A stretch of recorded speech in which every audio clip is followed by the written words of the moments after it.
So as I'm doing this reread, my go-to audiobook version is Tatiana Maslany's version. Now, The Hunger Games, when they first were released, audio was done by Carolyn McCormick. Carolyn McCormick is an awesome actress, and she did a great job narrating the books. But when I first purchased the book, Tatiana Maslany had narrated the special editions. Now, I believe if you go on iTunes, there is a way to get Carolyn McCormick's version, but I've always had Tatiana's, and I think that she does a stellar job. I'm someone who listens to a lot of audiobooks. I think that her and Eduardo Ballerini are two of the best narrators in the game. Tatiana Maslany, for those who don't know, is She-Hulk. She was also the main characters plural, in Orphan Black. She played everyone. She's been a star in so many things. Like, this woman's acting resume is insane. But yeah, so just a quick note that if you're looking to do a reread, I would love if you reread these along with me as I make these videos. I'm going to really try to go through all the books. I'm such a fan of this franchise, both the movies, the books, the prequel, the audiobooks. I just think it's such an important story. And Suzanne Collins just also wrote it so beautifully. It's such a spectacularly amazing warning about all the things that we as a society should avoid,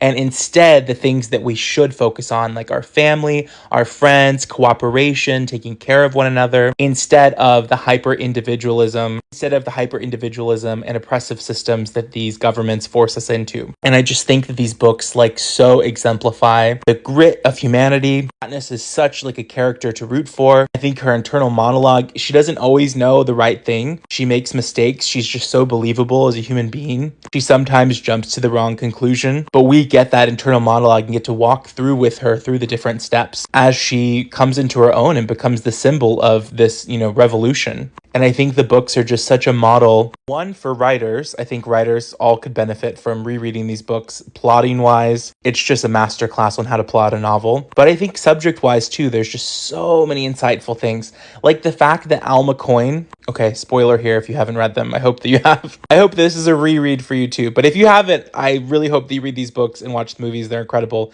But spoiler warning here, so you might want to scroll away if you don't want to hear the spoiler. Alma Coin is meant to represent how even the progressives can sometimes be corrupt, which I think is such a brilliant thing to have in a YA book. To teach people, to teach young readers to think for yourselves, and that ultimately power corrupts, and that we're strongest when we're working and focusing on communities. This book is so subtle, and it's endorsement of all the things that I feel really matter, like mutual aid, coming together, taking care of your neighbor, standing up against oppressive forces, being there for your loved ones through thick and thin. I just think these books are incredible, and I'm going to keep breaking them down in videos, telling you about all the different characters. It's really late, so I got to go to sleep. I'll make more videos tomorrow, but tomorrow we're going to get into Haymitch's character, and we're going to keep going. Love ya!